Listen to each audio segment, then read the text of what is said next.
Hello everybody and welcome back to a brand new live stream. Make sure you guys like this stream down below. Make sure you guys subscribe to the channel if you are new, and if you are subscribed, hit that bell for notifications so you don't miss any future videos or streams or anything. But we're here. It is currently Sunday, June 11th. Donald Trump has been indicted a second time over the past couple of months or so. And yet again, just like the last indictment, he is climbing in the polls significantly. People say this will be the end of Trump or this will be the end of Trump. It's never the end of Trump. He doesn't go away, whether people like it or not. He's not going away. And the more they antagonize him, the more it's backfiring. The more he's leading in the polls, not just for the primary, but also the general election. Joe Biden is in tatters right now in his approval rating. Donald Trump's favorability overall, it's pretty much stagnant. In some cases, it's going up. And the head-to-head polls have Donald Trump defeating Joe Biden as we sit here right now. Of course, things change. We're currently approximately like 17 months away or so from the 2024 election. But that's a lot closer than people would imagine. That's a lot closer than people think. And the primary cycle is heating up. We're closer to the Iowa caucuses than we are to the 2022 midterm. So these things change. That's how politics works. And we're going to monitor everything between now and then. But when it comes down to this whole, it's over for Trump, Trump can't lose, he's losing his grip on the party, that's just not true. In fact, when something like this comes up, the people that are like the reasonable people out there who may be supporting DeSantis for whatever reason, maybe it's because they have misconceptions about Trump and his tenure, or they care vastly about certain issues where they perceive DeSantis to be stronger. We could debate that all we want. We might get into some of that later on in this stream, as we pretty much do in every single stream.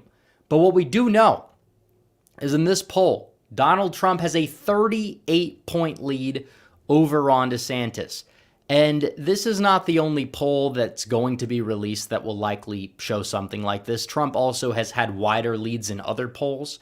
But in terms of the CBS News poll, this is a poll that was not Trump's strongest in terms of the aggregate. But right now, it shows Donald Trump with a 38-point lead over DeSantis. And the RCP average is like Trump plus 32. Whatever announcement bump DeSantis got over the past couple of weeks, at most, if you want to, wish cast one into existence, say that's why the polls changed to what extent they did, we could say it's a dead cat bounce. Trump hasn't been in the media as much. We could say it's for a wide variety of reasons. But even if we give all of that to the announcement bump, they said, wait till DeSantis announces. Okay, he announces. It's a disaster. Nobody even really knew that he had that announcement unless they witnessed the disaster of a Twitter space, which is exactly what it was. And now Donald Trump is going out there and he's posting a 38-point lead. And he's been indicted over something that a lot of people are saying, this is serious. This is serious. And obviously, this is going to be something that's going to play out in the justice system. We understand that it is very corrupt. You have a sitting administration that is weaponizing his DOJ to target his main political opponent for something that honestly he's also done. He's also taken all of these classified documents. They give him a cupcake investigation. Whenever you see any politician doing this, you see even on the right side, I mean, even in the Republican side, you have Mike Pence doing the same thing. He was vice president. Presidents actually have declassification authority. And this is going to be something that will be a long, drawn-out legal battle. I don't know what the end result is going to be. However, from what I understand, the judge in the trial is a Trump appointee, and some people are even saying, based off of the Presidential Records Act, he may even be able to get the entire case thrown out. We'll see. They could come to a settlement. Who knows what it's exactly going to be, but I do know that this is likely not going to be the end of Donald Trump like they claim that it will be. And honestly, for those that say, well, it's helping him in the primary, but it will hurt him later down the road. I mean, who exactly was with Donald Trump throughout all of the media backlash that we've seen over the past 6-7 years against him. And now they say, okay, well, now that there's a politically charged case that's going to be thrown his way from the Biden DOJ, oh no, now I'm going to come around to support Biden. Trump's going to lose in a landslide. Nobody thinks that way. Nobody thinks that way in the real world, at least. Maybe on Twitter, your average 14-year-old that is like a bouncy ball around the political compass, like, yeah, maybe they think that way. But your average voter in the places that actually matter to get 270 electoral votes, they care about the issues. They don't care about this either way, honestly. And if Trump makes his entire campaign about, 2020, for example, yeah, it's not something that's going to help him. And if Biden makes his entire campaign about, oh, Trump with documents, even though they knew he had the documents from the get-go, they knew where the documents were being stored, the documents were properly, obviously you could say protected by security, Secret Service, you name it, doesn't exactly matter at the end of the day to a lot of people. But the more that you see energy wasted on something like this, they're trying to put Trump behind bars for something that a lot of politicians have done. We could debate the extent of how it was done, but either way, this is something that likely should not be landing you in jail. Oh, they're nuclear documents, they say. It's like, if there's actual evidence that Donald Trump was going to use them or sell them to other countries or whatever, it's a little bit of a different story. But the fact that he has documents that are not exactly being examined by just average strangers, they're sitting there, and he has the power as president, one could say, to declassify documents. You could say it's a process, it's a long drawn-out process, but either way, does it exactly make a difference at the end of the day? We don't know really any more now than we knew back in August. And still, they're trying to make this seem like it's the end of Trump, like it matters to the average voter. And it doesn't. It literally does not. And you see that in every single round of polling after every investigation. His numbers went up the second they raided Mar-a-Lago back in August. They went up during this whole nonsensical Manhattan DA that's crazy, that's opening up old cases and trying to throw the book at Trump for that, indict him over that, when the case won't even hold up in any court of law. And now they're using that as precedence to successfully sue him on the alleged sexual misconduct of a woman where there is zero concrete evidence that they even met in this department store where this action took place. And the woman is literally crazy. And you can't put the crazy things that this woman has said or done in the case, but they put literally everything about Trump in the case. And even then they clear him on the sexual assault charge, but they say it's sexual abuse somehow, and it's some sort of defamation case. Why doesn't he sue her? Because she's the one lying about the whole thing. That's where the defamation really comes in. He's just defending himself. They still get him on defamation with this weaponized liberal New York justice system, jury, you name it, prosecutors. And now they're trying to do the same thing, except I believe this case is going to be tried in Miami, and you have a Trump-appointed judge. Probably it's going to bounce off yet again. And it's the boy who cried wolf with Donald Trump. It's always been that way. All the investigations they throw his way, they investigate every little corner of his life, and they try to manufacture drama and cases where they really don't exist. And they will potentially convict him on some things, and usually it's going to be he's going to have to pay a fine or something like that. I don't know what the outcome of this is going to be. But either way, this case could take years to finalize. It's probably not going to be nearly as much of an issue as people make it out to be, especially with the way that our news cycle works. And we've seen this over the past 6 years. Oh, it's a new thing. Oh, it's the Russian collusion. That gets completely blown up and destroyed. And then we find out that this investigation was paid for before the 2016 election as the insurance policy if Donald Trump won, so they could undermine his presidency, so they could undermine his agenda. And this seems to be the second coming of that in a certain way. And Trump going out there saying, I fought for you. We had a strong economy. We had a closed border. And we need to do even better than that this time around. But they're the ones trying to tear that all down. That's why they're trying to put me behind bars for something that these people have also done, arguably to a larger, more egregious degree. That is a winning message overall. If he's able to flip it on its head, spin it talk about the issues. That's something that's going to help Donald Trump. And everybody can pretty much agree with that so long as they're grounded in reality and thinking in reality. So when it comes down to it, this poll is huge. And Donald Trump has a massive lead, 38 points in the primary. That's 38. And that's not exactly some minuscule lead that could be wiped out by next week. And for months and months and months, Trump's lead in the primaries over DeSantis went up from like 10 in January. Then you had the first indictment. It went up to 20, 30. Now it's reaching 40 points in a poll that's not favorable to Donald Trump. So that should tell you everything you need to know about the magnitude of this and how people on the right, at least, are rallying behind Donald Trump. And then you know that most people that actually can be swayed in an election are not voting based off of this issue. They're not.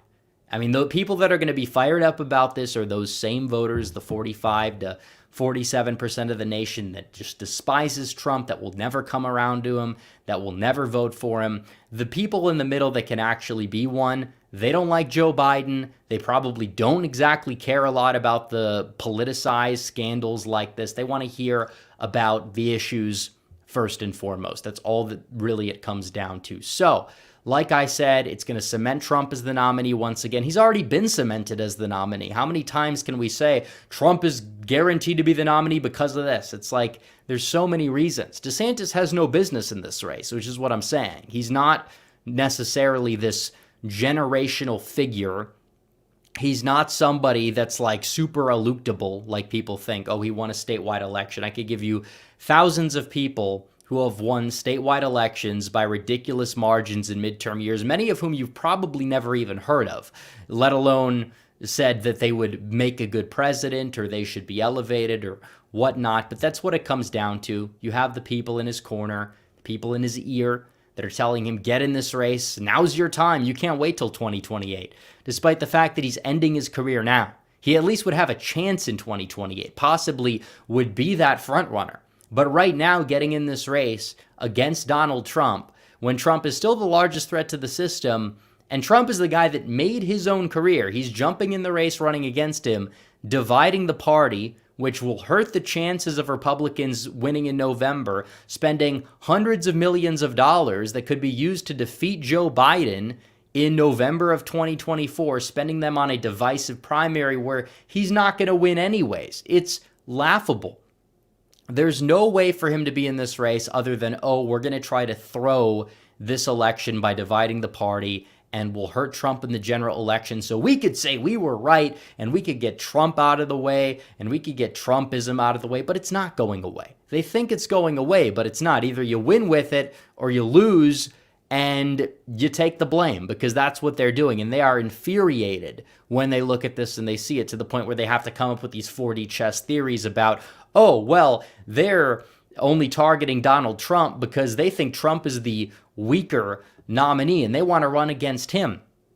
And it's like DeSantis can't even poll like 25% to save his life, to the point where you really think that Donald Trump is the one that they're like, oh, we're going to put him down easy. Like, I'm sure there's some Democrat strategists that think that Trump is less eluctable than Ron DeSantis because they think the same way that a lot of these DeSantis supporters think. And they're like, oh, well, he's just like Trump, but he's more like measured, so he's going to win the election. But that's not how politics works. But either way, they understand that they can put down Ron DeSantis fairly easily if they're being honest with themselves. They really are. The reason why he was able to win by such a wide margin in Florida in 2022 is for multiple reasons we've already covered. The fact is that Florida has a very competent state party. He outspent his opponent by $100 million almost. It was like $100 million something to $10 million over his opponent. His opponent had name recognition going for them, but he wasn't exactly a popular figure. He's kind of more of a disgraced figure, more so than anything. And when you look further into it, it's like, oh, he's an incumbent. Incumbent governors win big all the time. Look at what we saw in Iowa. Look at what we saw in South Carolina. Those governors are arguably more effective and more MAGA in a way, in fighting all the same issues as Ron DeSantis, probably more solid on those issues, and they ended up winning by like 10, 15 points more than what they won by in 2018. So you're looking at that and it's like, okay, well, if you're an incumbent governor and you're getting all this money because the donors want you to win big so they could prop you up in 2024, it's like, of course you're going to win big. Like, there's no other way to really spin it. So that doesn't mean that he's going to go out there and win Wisconsin, Pennsylvania, Michigan, especially when you have a divided party. I'm not certain that he would do better than Trump by a ridiculous margin in places like Georgia or Arizona, even if you're going to be having a divided party, because if DeSantis were to somehow get this nomination, he's probably going to get it by the skin of his teeth, given the fact that he's behind by a ridiculous amount right now, and you're going to have that divide in the party, kind of like how you had it before the Georgia runoffs, and Republicans that were pretty much generic Republicans lost those 2 Senate seats. And what did they do? They blamed Trump and his movement, which again, the boycotts were real. And at the time I was like, I understand them. I don't really fully support them. Now I'm like, I don't support them because they don't learn their lesson ever. They will consistently just blame whoever. They have an establishment candidate that loses. Oh no, it's Trump's fault. If they have a candidate that loses that they refuse to help in the general election, but they happen to be like Trump endorsed or whatever, even if they're not even that pro-Trump in policy nature, no, it's Trump's fault. It's Trump's candidate. He's the reason why we lost. That's the way that they spin the narrative time and time again, and they're not going to stop. The only way that they're going to stop is if Donald Trump gets the nomination in 2024, wins it by a sizable margin, and then goes out there and uses his turnout apparatus that is kind of in the process of being built from what I understand, and defeats Joe Biden in November. That's the only thing that is going to put these fears to rest, because not a single candidate that Republicans ran in the Midwest, in the midterms, or whenever you name it, was able to turn out voters the way that Donald Trump is in these places. And Trump is still that guy that can do that. And then you look at his Agenda 47. You look at his policy platform. He is more solid on policy than he has ever been his entire career. He's also more measured. When he goes in front of the media, he usually does a very good job. I'm sure as time goes on, he'll focus, a little bit less on things like 2020 and a little bit more on 2024. There was a poll that came out today that showed that even though Trump was up big in this primary, it's the same poll actually, CBS, he's up 61-23. It did say that only 36% of Republicans supported him talking about 2020, even though a lot more of them agree with him on the issue. They would rather see him outline his agenda for 2024. And that's honestly true. Some people might get mad at me for saying that. I personally don't care. I want to win. I want Trump to win. And I feel as if the more time he does spend talking about the issues, the better he does. And it's hard when the media is going to just ask him questions about things in the past. Now, he handled them pretty well in the CNN town hall, especially the 1-6 answer. His 1-6 answer is perfect. The more Dems hammer home 1-6, the worse they're going to do. The more Dems hammer home the Blumpf scandals, the worse they're going to do. That's what it comes down to.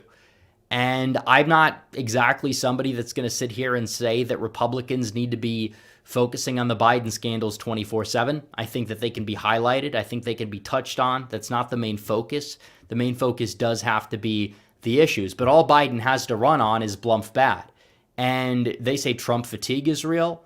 The Trump hatred fatigue is also very real, if not even more real. People want to say Republicans failed in the midterms because of Blumpf. But then the exit polls show that most people that voted, regardless of whatever side they voted on, said that Donald Trump was not a factor in their vote whatsoever.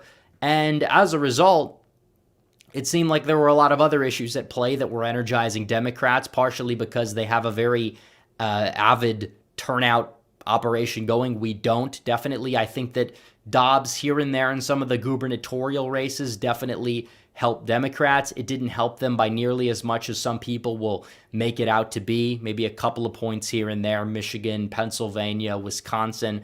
I think the only state that was close enough where you could say, okay, maybe it was Dobbs was Kansas, which is a pretty red state anyways, but you have lower turnout because it is a midterm year. So there were many reasons why there was an underperformance, but the number one was the fact you had white working class turnout. not hit the levels where you needed it to hit. And you will get that with Donald Trump. With Ron DeSantis, you're not going to get that, especially with the divisive primary with Trump. And a lot of the people that do vote for Trump in these areas, they only vote for Trump. Maybe they haven't voted since the 1990s, and maybe back then they voted for Bill Clinton, or they voted for Perot, or maybe they did vote for Reagan in the 80s, but they were not really that likely to turn out. They're low propensity voters. They call them low propensity voters for a reason. Donald Trump is somebody that can reach out to them, has done it multiple times, gets them out to vote. We could arguably be doing a little bit better with them, but apparently it seems like he wants to make a turnout operation. And now the RNC is even taking note, and you see they're trying to announce some harvesting operation, which is great. And on top of that, the messaging. Republicans have really bad messaging. Donald Trump's messaging in 2016 was really good.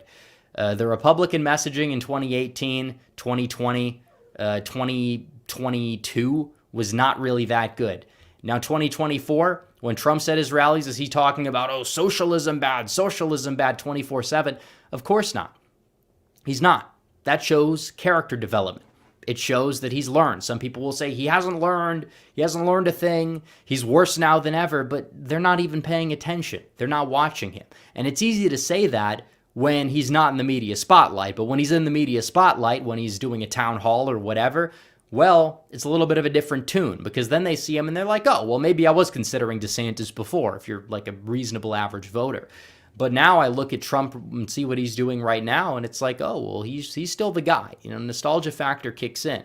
But it's not like only nostalgia, because he actually is still coming up with new policy. His messaging is improved, and it's probably good enough to defeat Biden, but there's a lot of other factors at play. They're going to try to sabotage him. This is a part of that plot to sabotage him, bring him down on something, because you could put anybody in prison for as long as you want in this country, find one little thing, exacerbate it, and make it out to be this big ordeal, even when it's not really this big ordeal, throw them behind bars. They do that to us, and they're doing it to us more. We don't do that to them.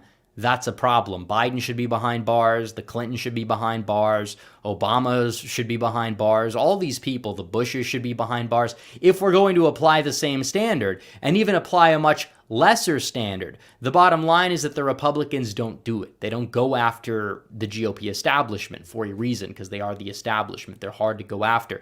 They don't go after the opposition because a lot of these Republicans are in cahoots with them in one way or another. That's called the uniparty. They tend to be funded by the same donor class, the same donor class that wants to accomplish many of the similar goals. There might be minute differences here and there between these mega donors, but all in all, they're the ones that go to the same dinner parties. They're the ones that are friends. But no, you look at what happens just between the politicians that are actually good on our side and the people on the other side, and even some people in the establishment of the GOP. They're going to do everything they possibly can do to take them down.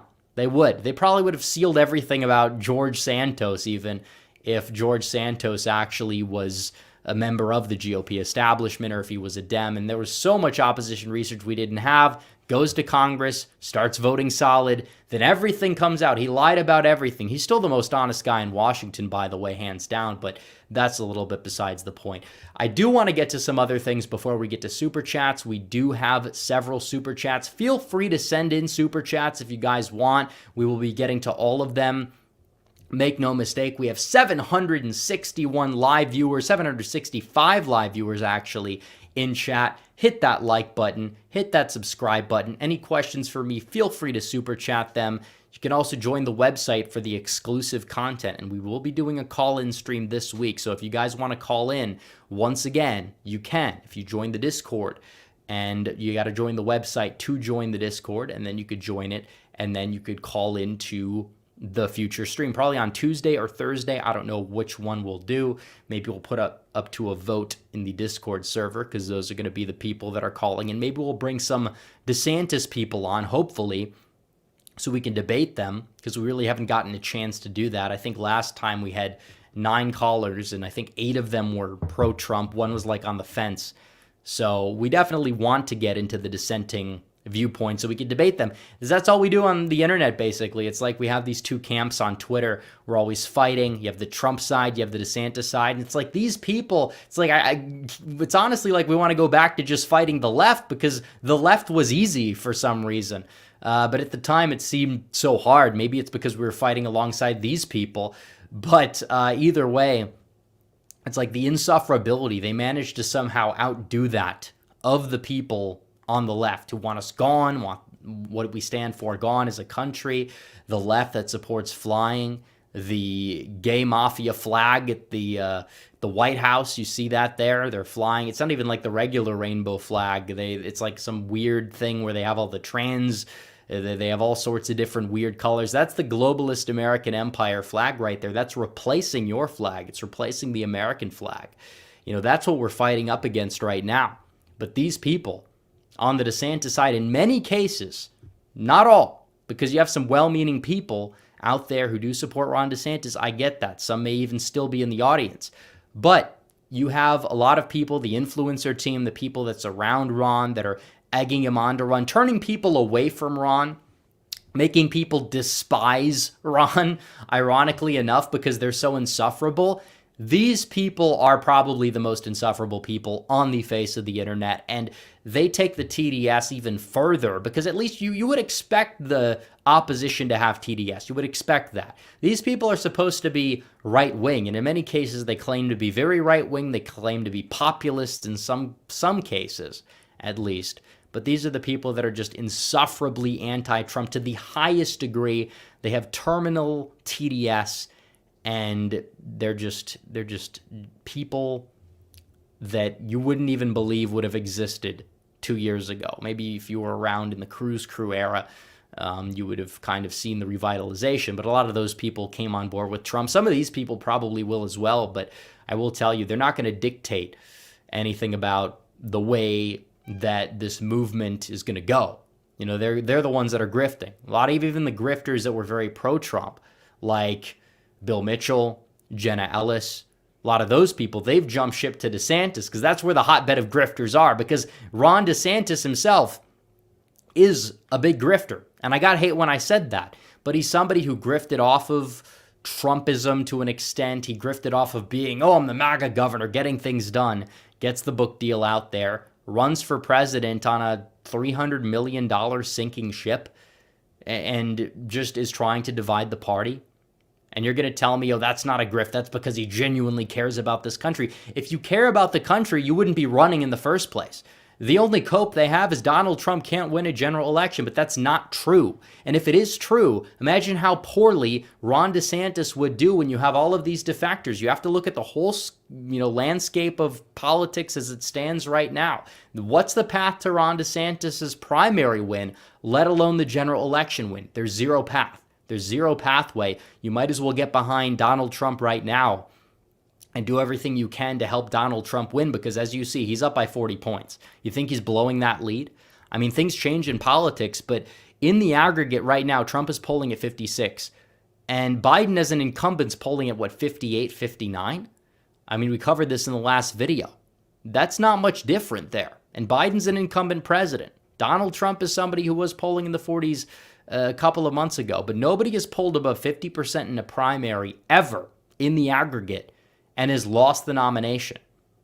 And now Trump, very well, not saying it's guaranteed, but if this continues and the future polls look like this one, Donald Trump could be polling above 60, let alone 50. I mean, Hillary in 2008 was polling at 46. I think Rudy Giuliani was polling at in the 30s. Everyone likes to talk about Jeb Bush and Chris Christie. None of them polled above 20. So either way, you look at that, and it's like Trump has this solidified support base. Some of them might be open to another candidate. That's true. But at the end of the day, it's going to be Trump as the nominee. He's already had a lot of things happen to him that a lot of people would say traditionally, it's not looking good for him.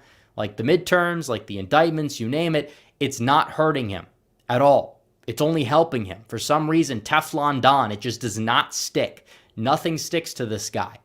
And he's going to go out there in the general. He's going to have pretty much a unified party behind him compared to 2016 at least. There's still work to do. And on top of that, he's going to have a vote operation, which tends to be in the works. He wants to get Republicans voting early, which was not the same in 2020 or 2022. He wants to get Republicans voting by mail when necessary. He wants them to harvest ballots when necessary in conservative places. And that's what needs to be done. And we need to utilize the tools to our advantage to win. And I think it's doable. I really do. I don't think it's a guarantee. But I guarantee you, if you put up Ron DeSantis, wins a very narrow, divisive primary, I can't see him winning. What's his path to electoral victory? Maybe you give him Georgia. Maybe you give him Arizona, give him the 2020 states. Fine. But beyond that point, he's not winning Wisconsin. He's not winning Pennsylvania. He's not winning Michigan. He's not winning Virginia, like some people will claim out of nowhere. It's like you barely win it over somebody who's a disgraced former governor 2021, which was a good win. Don't get me wrong. I think the state's moving in a more solid direction. Does not mean you're going to win the presidency by that margin in the state of Virginia, because that's different than gubernatorial elections. Looking at DeSantis's 2022 win, you could see that right there. But furthermore, talking about the clown car, because we do dog on DeSantis a lot because he is that guy who is in second place, even though he's not a serious threat, but his people supporting him on Twitter, the lead influencers, very annoying. They're going to get dunked on. But I do want to talk about the clown car, because you also have Francis Suarez, who I believe voted for Hillary Clinton, if not even like Bernie Sanders in a Democrat primary. He is running for president, and he will be announcing in 4 days.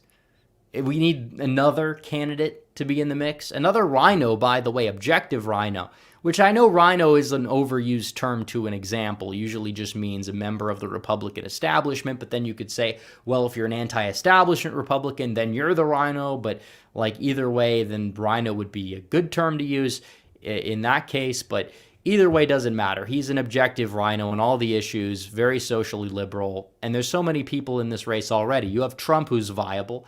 Tim Scott, not viable. He's getting surprisingly a lot of endorsements from other senators, and it's going to be interesting to see how the debate stage shakes out, because while we do talk about the clown car, maybe DeSantis could fizzle out. I mean, the guy at this point, his campaign isn't going anywhere. He has a lot of money, but donors, when they see that the money's not going to good use, they will defect. Maybe they're not going to back Trump, but they definitely have a backup plan. You have Vivek, who seems decent compared to the other people in this race. You have Mike Pence, who's now in the race. Former VP, by the way. Let's check what he's polling at in this poll. 4%. Former VP can't even poll at 5%, let alone 10 or 15. He's polling at 4%. I'm sure they're going to say that's Trump's fault somehow, which, I mean, in a way it kind of is, but it's kind of funny.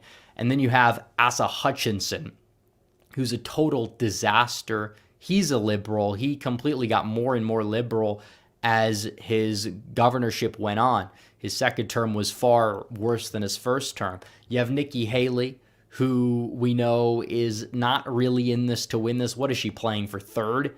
Who knows if she's even going to get that? You have Larry Elder. I don't even know why he's running. You have DeSantis.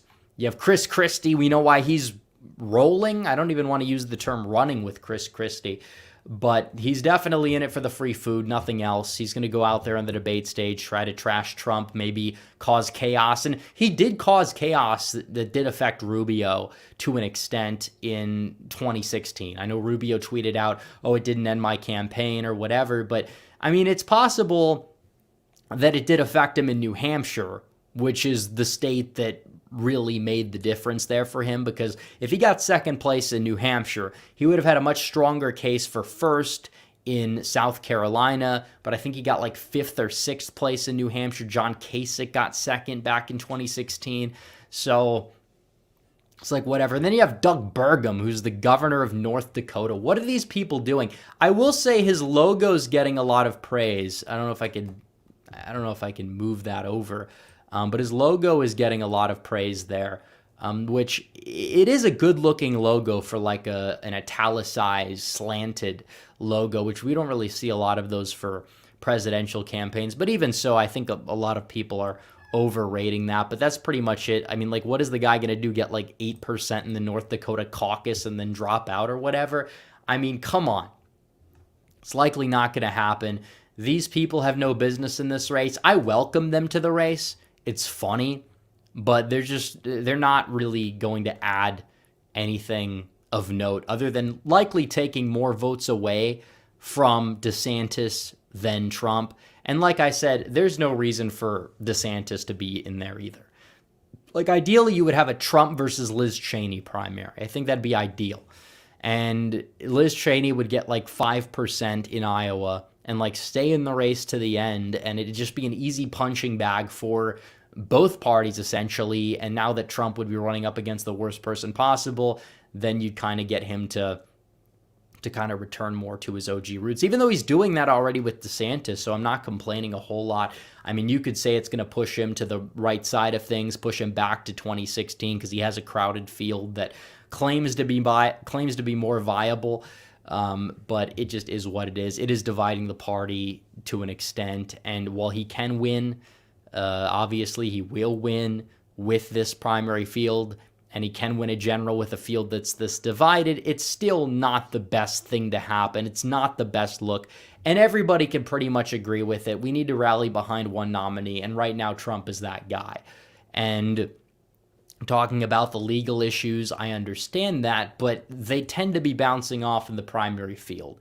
And when it comes to the general, every scandal he's got, the scandals, the legal indictments, whatever, they tend to help him, if anything. I don't think there's an effect at all. I think it emboldens the base.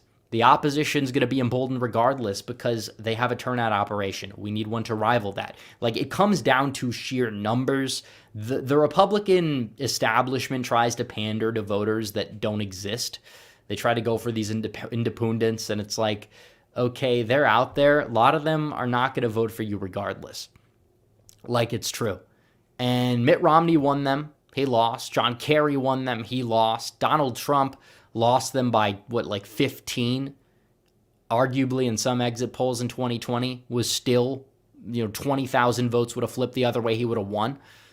So give me a break about the independent stuff. You got to target the voters. You need high turnout in the states you need. That's how you win. Republicans didn't do this in 2022. If they did, the results would have matched the polls. You would have had a big red wave. Everybody would be happy.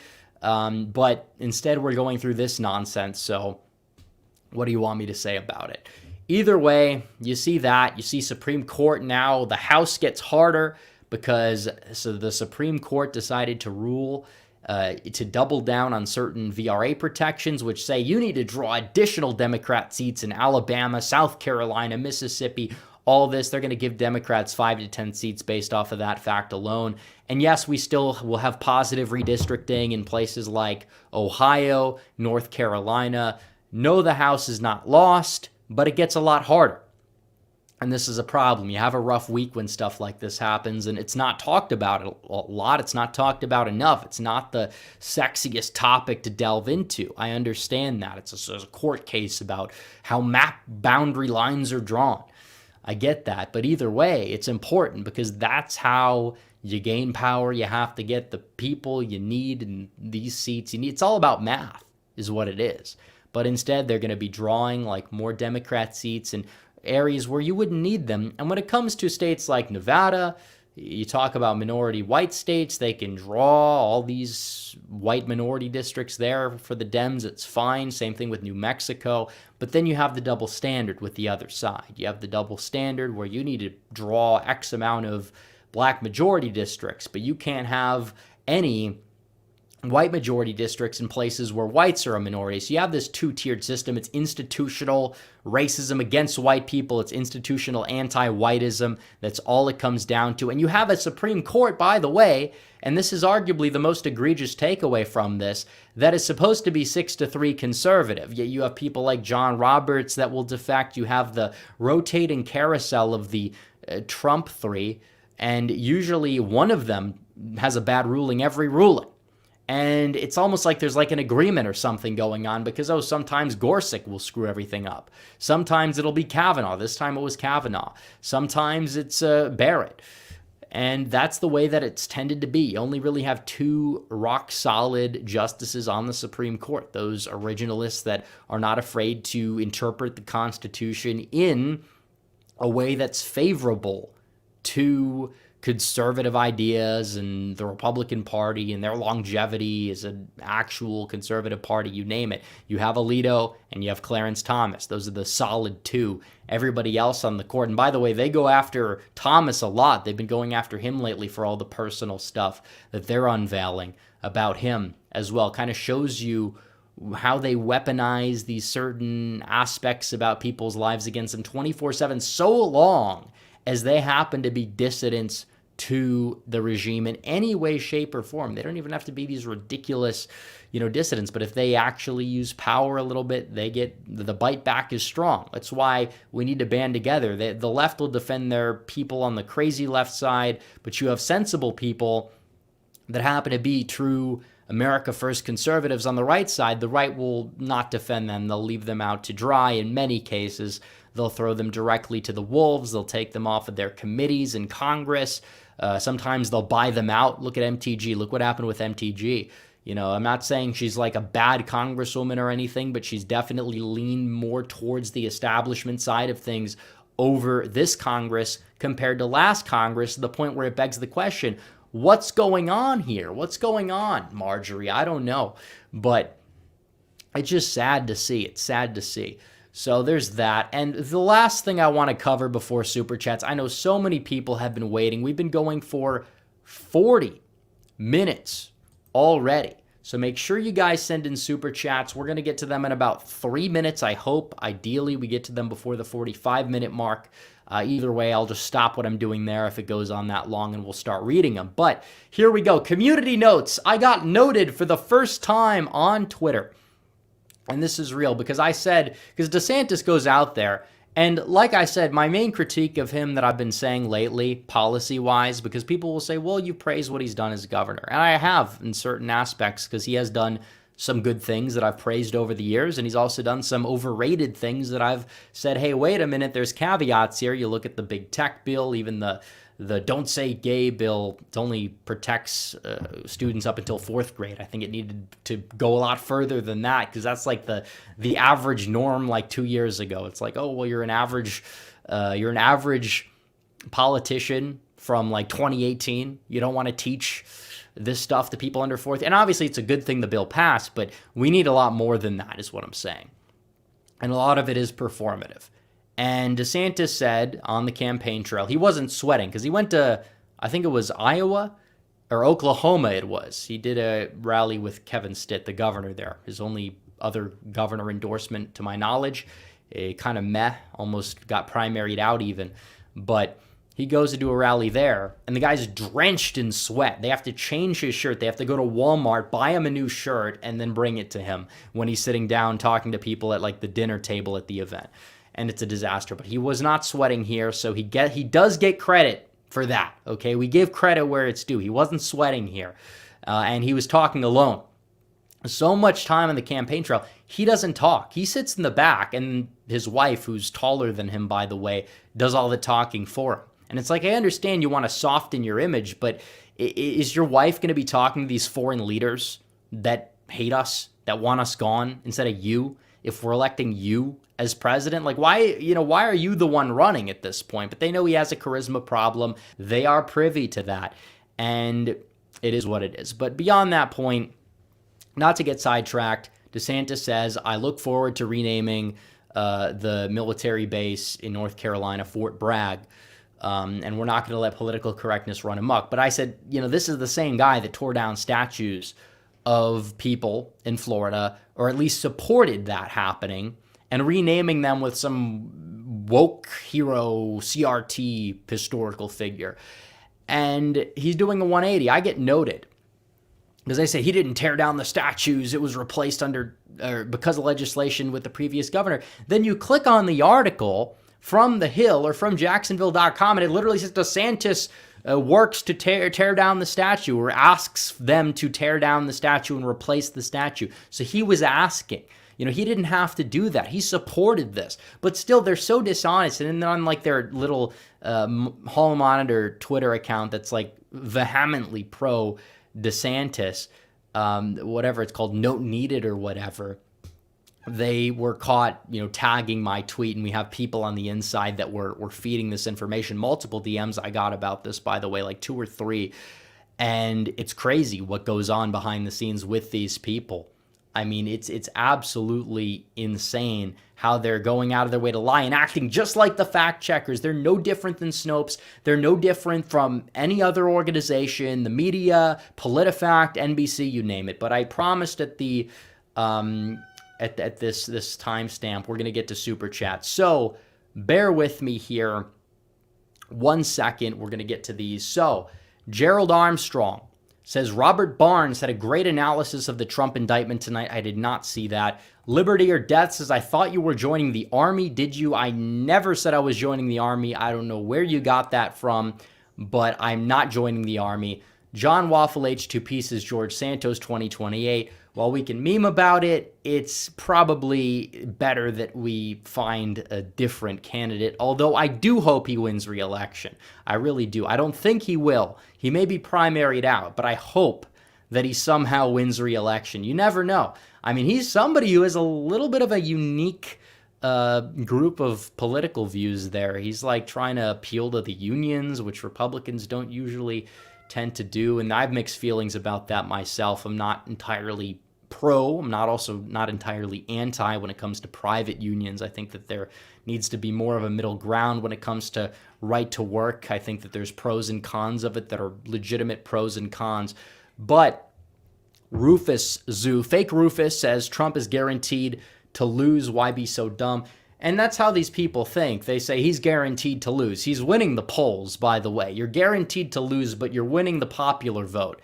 That doesn't make sense. That does not make sense at all. If you're guaranteed to lose, you're not polling so well.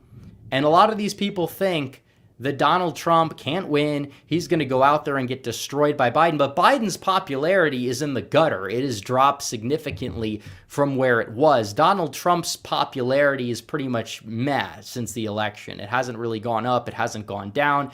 If it's gone down, it's on the Republican side. If anything, it's gone up with the independent voters that they claim to hate. They could peddle one poll that says he has a 31% approval, but Biden also has like a 31% approval in that poll, and 70-some% of independents don't want Biden to run. So I don't know where they're getting their information from that Trump is cooked. Oh, he has a ceiling of 47. He can't do any better or worse than that. And it's like, that's not entirely true. Biden was at 52 favorable when it came down to the election in 2020.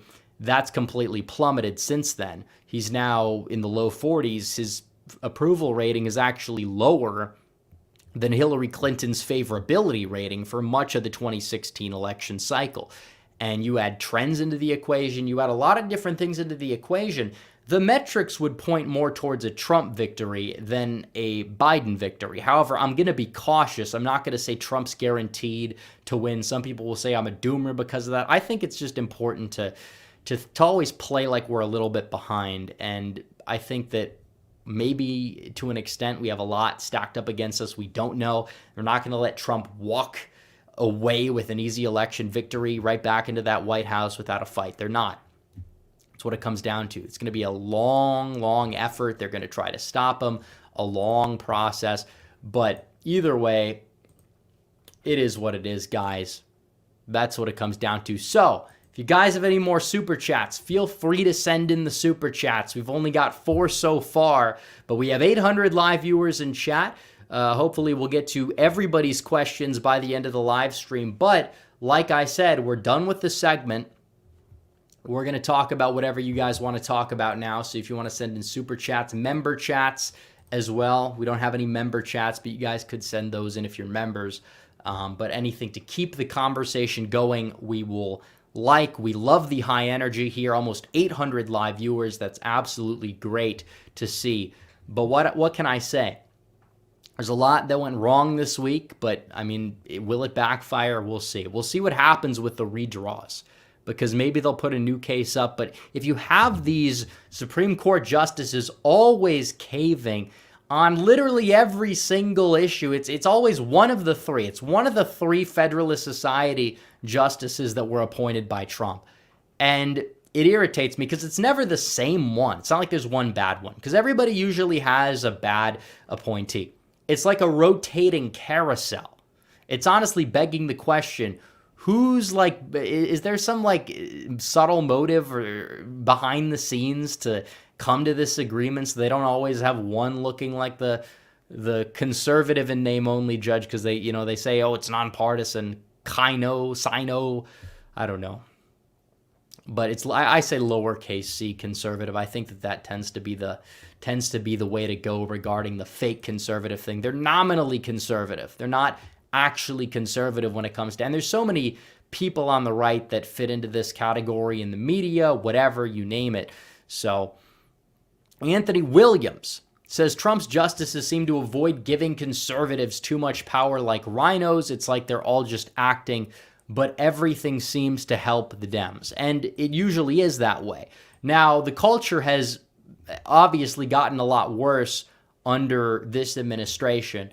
It got worse under Trump's administration at a far slower rate, and we know that. But everything they do, you see caving. Do you ever see people on the left, in the left's leadership, their justices, ever cave into us? Why is it always the other way around? Why are we the ones always caving to them? It's not like they give us anything. It's not like the culture's completely shifting in the other direction, which maybe we are seeing a little bit of a turning point there. Because we talk about, oh, boycotts are working. There are some definite positives that we see. But beyond that point, it's just like, it's ridiculous, guys. It's absolutely ridiculous what we see on a day-to-day basis. And obviously, like I said, I think this Pride Month, they say, was not as annoying as years past, but still, you see, we're 11 days in. Now it is getting worse somehow. It was first few days usually the loudest. They were seeming like, oh, it's okay. It's not that bad. We got to keep fighting, though. We got to make it so this is not even a thing celebrated. We got to do whatever they're doing in Italy. Have a family Pride Month. Have something like that going on that's actually celebrating something useful to society. But now it's like, hey, now they're flying the alphabet flag. It's not even like the gay. It's like the new one, the new gay flag. Brings back like the meme of like the embrace tradition. And it's like, obviously you have a lot of conservatives, lowercase c conservatives, that think that way and are like, oh, well, I'm fine with celebrating the gay stuff. It's like, no, this is not something that needs to be celebrated. It's inherently sexual, putting it full on display. And now the White House puts out this flag, and it includes all the other stuff too. It's like, we are celebrating the pride of people's ability to mutilate their genitals. In many cases, these people try to mutilate the genitals of children and say that should be okay and that should be legal. And on top of that, butt sex. Excuse the language, but that's what they're celebrating when they fly that flag. That is exactly what it is. And when you say that, makes it sound ridiculous, but that's exactly what it is. There's no other way to chalk it up. Oh, well, Trump flew the gay flag. It's like, yeah, I don't support that either. I think that was wrong of him to do. I don't think he should celebrate that. But obviously, the only reason why he picked up that flag was because it had his name on it, which, again, is a little bit of an ego thing, but what can I say? John Waffle H2P says, I knew Barrett was going to be a grifter. Well, I always knew that she would too. Now, when it came down to the whole decision with Dobbs v. Jackson, that was surprising because you did see Roe v. Wade get overturned, which was huge. So I'm not saying that the court has been nothing but failures, but still, I mean, maybe there is an alternative motive there that we just don't know. Maybe they think that it will render Republicans electorally unviable to the point where Roe gets codified into law somehow, which I don't think that would stand, but you never know what's going on behind the scenes. Yeah, I always knew she was a little iffy as a pick. I mean, she seemed to say she would recuse herself from some cases where religion would be a factor. She's been kind of a shill at times for the status quo and hasn't really been pushing back at it nearly as much as some of the other justices like Alito or Thomas have. So yeah, I knew that she's not entirely all that perfect as a justice. We know that. Tucson Paleocon says, feed your cat so he stops yowling. Well, I don't even know where the cat is right now. Let's see. It's not behind the green screen, so I don't know. I don't even know where he is, but I do hear him somewhere around here. So that is what it is. Usually try to get him out of the studio beforehand, but sometimes he hides behind the curtains. So what can I say? Ryan Taryn says, did I just hear? Yes, you did. Also, who do you think Trump will end up picking for VP? I think it depends on what happens between now and the primaries, because we'll probably have a much clearer shortlist by the end of it. I think Zeldin would actually be a solid pick. You have somebody that's liked by both wings of the party, possibly could eat into the New York vote margins here and there, potentially cutting that down could give Trump a popular vote victory for all we know. But I don't know. You know, Pence at the time was not the worst pick, but he's not going to go down that road again. And I don't want him to pick a lot of the other people in this race. I don't want him to pick Haley. He's not going to pick DeSantis. And even if he wanted to, that would kind of be a hassle because he would have to change his residency. But I don't even think DeSantis would be the top Floridian he would pick. I think that there's more of a chance he'd pick Donalds than DeSantis if he goes down the Florida route and chooses to move his residency to a different state. But let's see. The Chapman Collective says, I don't know why you think DeSantis loses the 2028 primary. He literally in every poll has a 70% approval rating with Republicans even after the announcement, and all polls that don't have Trump in them, he easily won. Well, I didn't say he would be guaranteed to lose it, but if he goes out there, by the time this primary is over, he's not going to maintain that rating. And we know that Ted Cruz is never going to win a primary again or have a shot. We likely know that Rubio probably would never get by in a primary. Nikki Haley wouldn't. But in the polls, they have a positive, favorable rating with Republicans. I mean, he's not going to have a Mitt Romney thing going on, obviously. There's a lot of people who don't like the infighting. They like both. But do they love DeSantis to the point where this primary's done, you have better options, that they're going to flock to DeSantis? A lot of people don't know DeSantis that well. They haven't seen him speak. They haven't examined his congressional record a whole lot. And I was probably like we need DeSantis if Trump doesn't run kind of guy, because I didn't fully look into it. And when it came down to it, I always preferred Donald Trump to Ron DeSantis, but still, I do think there are a lot of caveats in his support, that there's a lot of cracks there. And especially now that he's going up against Trump, will probably be embarrassed. He's not going to be hated by everybody, but by the core base that does sway enough primary voters, he's fallen out of favor with a lot of them already and will likely continue depending on the strategy he takes as the primaries go on.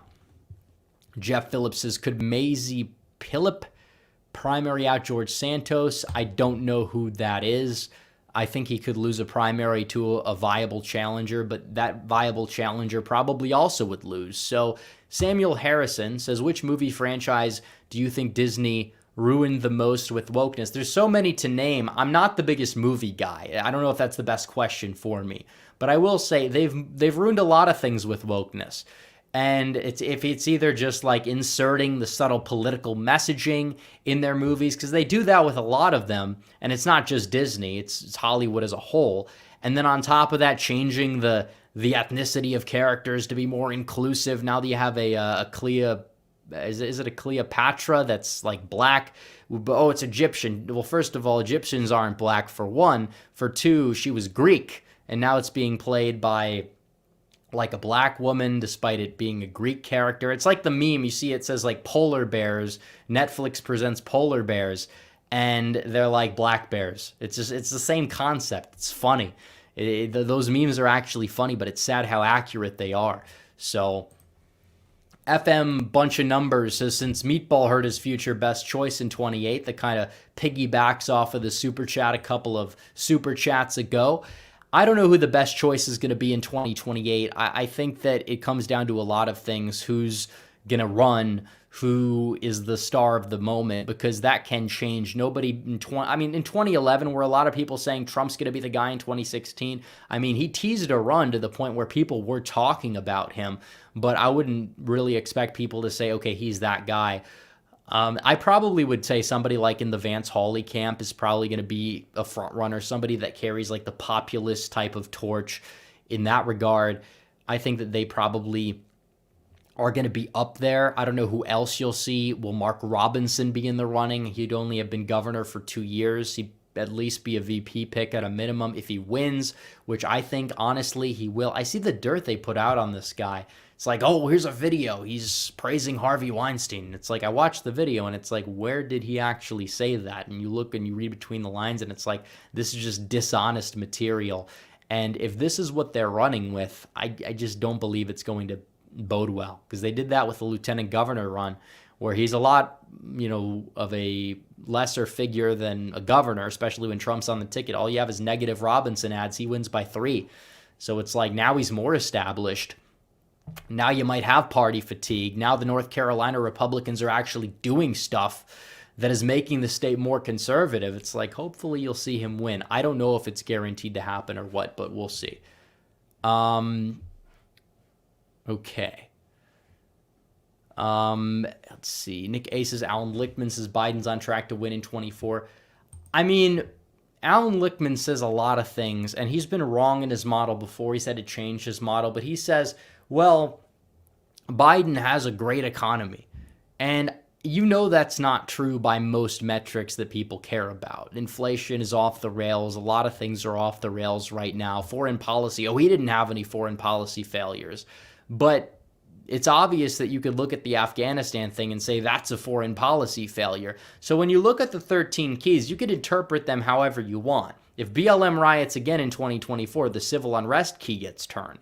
So the model has some interesting elements to it. It has withstood the test of time many times. However, it's been wrong before. I think it would have Hoover winning in 1932 when he got completely wiped out. So I don't think you can always go off of the model. I think that it has been more accurate from time to time. That's true.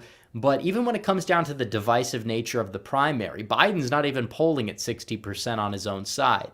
The third party question, what happens there? Because now you have far left third parties and centrist third parties that are running. They're probably going to take more votes away from Biden than they are from Trump at this point, getting some of those disaffected, like suburban, maybe Biden voters who voted for Gary Johnson in 2016 on board. So there's a lot of things that play a role in terms of Biden's viability in a general election that I don't think the model fully encapsulates. And I think he looks at it like it's a black and white binary thing, and it's really not. So the DM production says, I think the 2028 candidate should be someone not a politician, someone who's outside the political bubble. Well, that's technically a point that a lot of people will make. Oh, we want an outsider. But who's it going to be? Donald Trump was Donald Trump. Like, he's this larger-than-life figure. He's like this businessman, celebrity. He's like basically achieving self-actualization by running for president, if you look at the whole hierarchy of needs theory or whatever of psychology. But either way, who are you going to have that brings that star power, that brings that fire? Like, maybe Tucker Carlson could do it. But even then, a lot of people do see him as an ideologue. I still think he'd be very electable. I think he does relate to the average voter very well. I do believe that he would win against whoever. But I mean, I don't know who else it would be. I mean, you don't have a lot of people that can serve that role. But even then, Tucker's not going to lead the polls out of the gate, more likely than not. I mean, we've seen polls with him in it for primaries. He's like at 5%. I think he would eventually be able to win a primary. Yes, I think by the time Iowa rolls around, he'd take Iowa easily, but still, I don't know who would be like the next Trump, like, whoa, a celebrity that comes out of nowhere who's like a businessman and is liked by many people and comes out of there and somehow finds a way to win the nomination and the presidency. So maybe in the future we'll see that person. I don't know if that person is going to run in 2028 or even 2032. But down the road, yeah, I think that Trump opens up a lot of doors for a lot of different people to get involved in politics that ordinarily wouldn't be involved. So Nasty Mandy says Kari Lake VP pick. Like to see him pick a woman to debate Kamala. I want who's best for the job. Lake is more of a risky pick because it's a double down pick. First of all, she's never served in elected office. And I say this as somebody who likes Kari Lake. She's never served in elected office. And Trump's pick of her would definitely be a questionable one in terms of getting the people who aren't voting for him in the primary on board, because he did that with Pence. It worked. He's going to have to do that with somebody probably a little bit more establishment. You might say that's cucking, but it's also something that's a little necessary to do if you want to go out there and defeat Biden, because Lake is a very risky pick. I'm not saying he couldn't win with it, but I'm saying it would get a little bit harder because, yeah, that is kind of a factor. Trump being on the ballot gets his base out enough, and a lot of people in the Midwest that are a part of his base may not even know who Kari Lake is. I'm not saying that your average online person doesn't, because they absolutely do, but your third shift factory worker in Wisconsin, do they know Kari Lake? I don't know. So we'll see.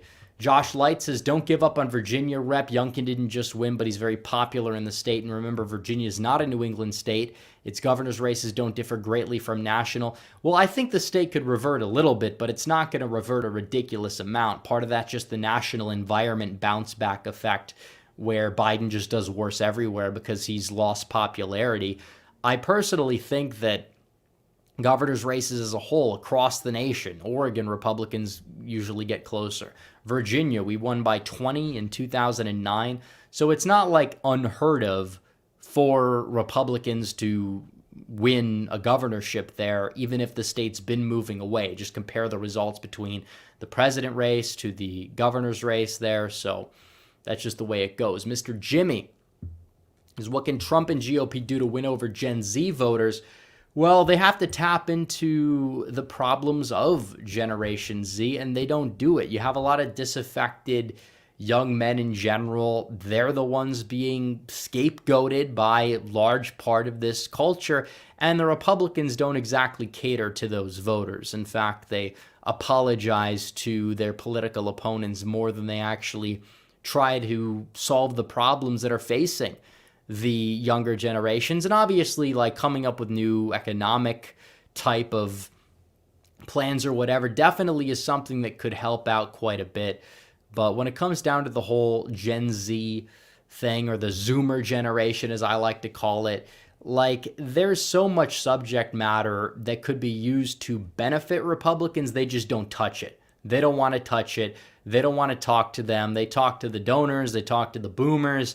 They don't exactly talk to the young people. Democrats have been doing it, at least economically. You have a lot of people who might be culturally more right than left. They don't like the woke stuff. They still vote Dem for whatever economic reason or whatever. And it's not like we have to move left on economics, but it's like they'll take the bad plan over no plan. It's just like the healthcare question.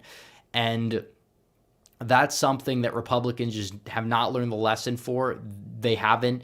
I mean, under Trump, he even really didn't touch it a whole lot, especially during his presidency. And it's a problem with all Republicans, really, and they're going to have to address it. I think you look at somebody like J.D. Vance did very well with the younger generation compared to, like, Ron Johnson in Wisconsin or some of these other comparative races. And it's like, maybe because he actually touched base on these things that do tend to affect younger voters more so than not. I don't know. Some people don't like that wing of the party. They don't like the Vances or the Hawleys. They see them as like more AstroTurf populists or whatever.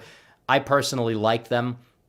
They're the best the Senate has to offer, and they actually do care about these solutions. Actually, it's bipartisan in a way. They'll do these bipartisan things that are actually like not screwing over the American people or whatever, but oh no, you know, these people, oh, they're socialists, but oh, let's cheer on all these rhinos who sign off on all of Biden's spending bills. Yeah, these are how the establishment really thinks. They're not actually thinking about saving this country or solving actual problems, and they're the ones that'll reach over across the aisle when it's to give more aid to Ukraine. But when it's actually to come up with an economic plan that will help out the people of this country, especially young people. No, they don't want to touch it. They want nothing to do with it. So absolutely ridiculous what we see here.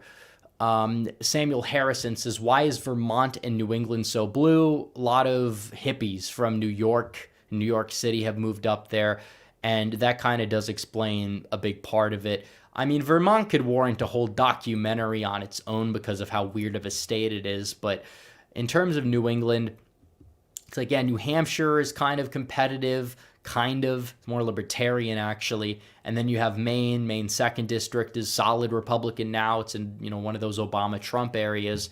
But like Massachusetts, a lot of the population there, they live in Boston. A lot of the rural areas tend to be socially liberal. Religion is a big factor there. But also just even the sub-ethnicities, a lot of Irish voters there, they've tended to historically be opposed to populism, from what I can tell, at least in that area of the country. In the Midwest, it's probably a little bit different, but the DM Production says my ideal VP pick would be RFK Jr. He would be an interesting selection. However, he is very liberal on a lot of issues. He's flip-flopped actually to the right on some things like guns, but you look at his climate policy, it's increasingly just wacky the more you read it. And he talks about like jailing these CEOs who violate like these pollution guidelines, basically like Green New Deal type stuff. And his record is a little meh, and his voice, it's kind of a disaster, and it's not his fault. But if you're going to put him in a VP debate and have him defend Trump with that voice, it's not going to make Trump look good whatsoever. And that's just the way that it is. A lot of it is about optics, and you're running somebody who will probably rub some people the wrong way. Now, he'll do fine in a primary on the Dem side. He might take 10, 15, 20% even away from Biden just because of his last name and is like this placeholder candidate. But other than that, I don't think he really serves a purpose past that point. Donut Fit says other Republican governors did the same thing, and Ron copies them and gets the credit. Texas first bus migrants to liberal cities, then Ron copied that. Everyone hyped that up. Well, like I said, it's a PR thing. A lot of it is astroturfed. A lot of it is performative. And everything he's done that's good, the more you look into it, a lot of it has been done in Texas. We don't really like Greg Abbott a whole lot, do we? A lot of it's been done in Iowa. Kim Reynolds doesn't get a lot of credit there. South Carolina, McMaster. And honestly, I'm against the busing because you're sending these people further and further into the country. And in many cases, it's like, oh, we're just owning the libs. It's not even like we're going to do anything to deport them. I don't even know if any of those migrants got deported. Maybe somebody can correct me if I'm wrong. But it's like a lot of it is just performative. Oh, look at me. I oppose the woke. I own the libs. And it's like, we don't like the woke stuff. We don't like these illegal aliens pouring across our border. But like doing this like little stunt doesn't exactly like do anything. Like Doug Ducey, as much as we despise Doug Ducey, didn't he like put the shipping crates on the border? Like kind of like build a makeshift wall. Like at least that's kind of trying to do something. That's just like a stunt that usually is not going to really amount to anything other than, oh, look at me, I'm in the media owning the libs. Because that's all DeSantis has been doing. He's been getting press because, oh, he does this performative thing as governor. That's much of his accomplishments there. And he's done some things that I think are good. The redistricting thing in Florida, very good. There have been other things that he's done that I like, and I still give credit. I like the 6-week ban on abortion. I don't really think it helps him a whole lot at the federal level. I don't think it like dooms him, but it definitely doesn't help him. Now he wants to like pivot on the issue though to the Bill Clinton position, according to the like leaked donor tapes. And that just shows how just slimy of a politician he really would be, because now everybody's lost, because then you lose the middle with your, or you lose the center left with that you're trying to claim will vote for you, and then you pivot to the center left, you lose everybody on the right. Like this guy is a walking John Kerry, Mitt Romney combo, but 2024. And the more I learn about him, the more I don't like about him. And if he wasn't running, it'd be a lot different. That is true. But it's a campaign that's not going to go anywhere, purposely dividing the party, answering directly to the donors because they were the ones drafting him. Remember, he was like, I'm not running. But now it's like, Interesting. DM production. Okay, wait, no. We have one more. Laura Imperial says, if Trump dies or drops out, who would I vote for in the primary? That's a tough one because who knows what's going to happen. I don't think Trump, God forbid, is not going to pass away between now and then. Dropping out because of legal reasons, that's another thing. Like, there's going to be a lot of people who will just write in Trump's name on a ballot if he gets, like, not necessarily DQ'd, or just he can't run because of legal reasons. Like, he'll have a lot of people doing that. And I understand why they would. I'm not going to say that it would be like the best option, but if they're going to take this guy down because he's basically would be the nominee, it's over bogus reasons, you will have a lot of defectors. Doesn't matter who the nominee is. But I don't know who I'd choose out of the nomination. Vivek would look very strong at that point, but I'm not really sure that he's fully vetted either. So we'll see. The DM Productions for 20 says, right now, I think young men are being screwed over by everyone right now. Suicide rates up, drinking, porn addiction. Many are single. I think Republicans could cater to younger men and win some Gen Z. Well, that's what I've been saying. There's a lot of factors at play, very disaffected people. They're not actively in society. They're blamed for everything. They're the scapegoat. And as a result, the Republicans act like they don't exist. The Democrats, if they do acknowledge their existence, is usually to trash them for whatever reason. And I think that when it comes to somebody like, I don't know, like the Holly Vance cry, like they actually try to tackle that. They talk about suicide.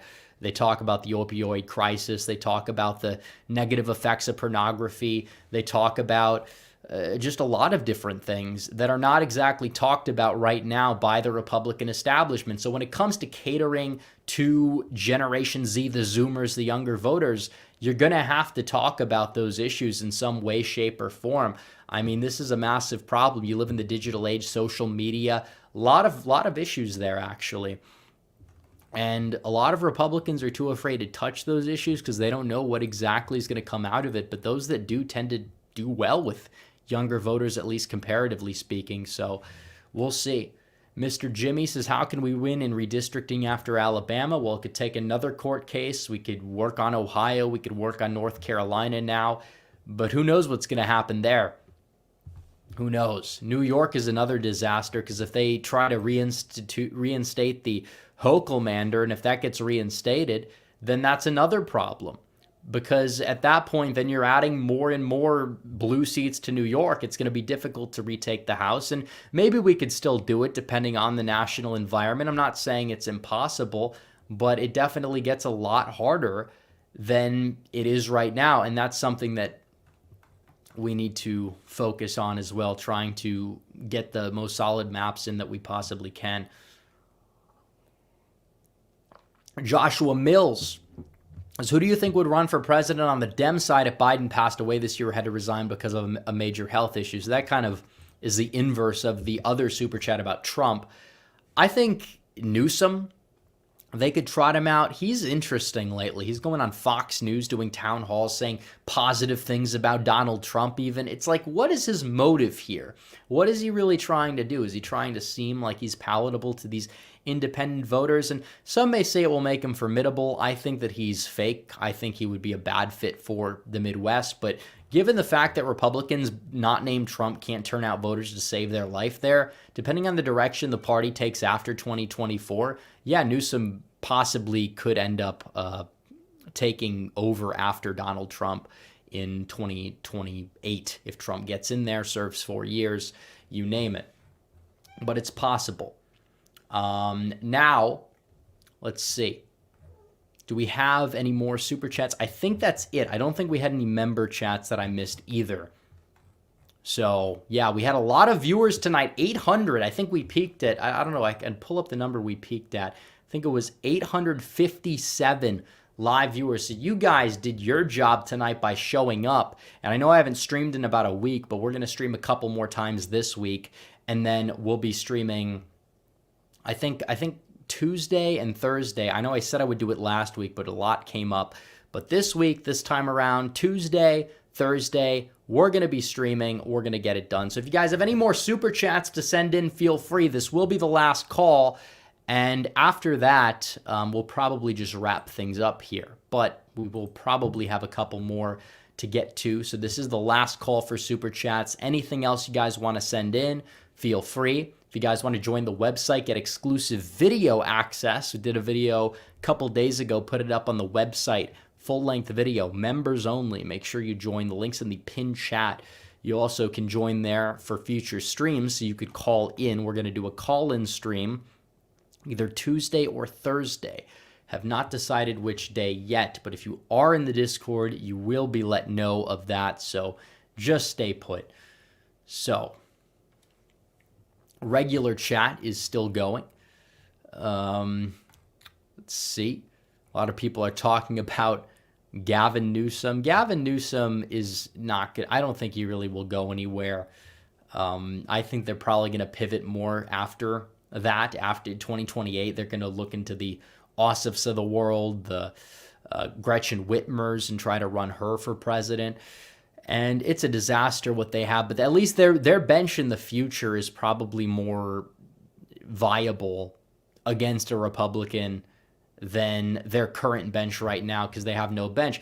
And I know we're not really the biggest fans of Brian Kemp here for various reasons, but I do hope he does run for Senate and knocks out Ossoff, because of the fact that I know he possibly could win in 2026, and because of the fact that you would take out one of their future superstars, and doing that's always a major plus. And we weren't able to do that with Whitmer this time around. Incumbent governors won big, and I think that was a thing that really held back the wave even more so than a lot of people thought. Because you look at 2010, we only knocked off 2 Democrat incumbent governors, and they were both in deep red states. And in Ohio, you ran an entrenched political figure, barely wins, and a deep red wave. And then in the state of Iowa, you run a very popular former governor, and they end up winning by a little bit more than just a little.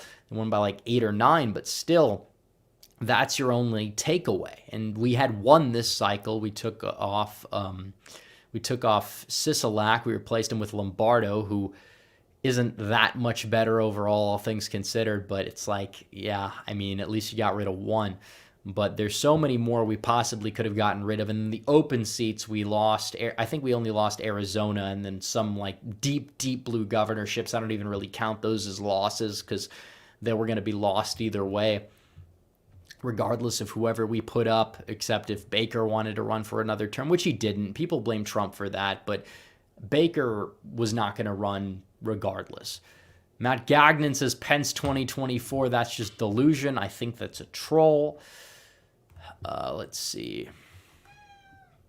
Okay, the cat's making noise again. I know. It's locking this guy in here in the studio. I didn't intend to do that, but you know, sometimes you got to make do with the environment you've been given. That's exactly what I'm doing right now. But either way, I think we are going to end the stream because we haven't had any more super chats. And we got a lot coming this week for content, so make sure you guys like the stream. Make sure you guys hit that subscribe button. Make sure you guys hit the bell for notifications so you don't miss the future content. Join the website for exclusive content. Follow the social media. Keep up with me there. I'll see you guys in the next one. Red Eagle, out.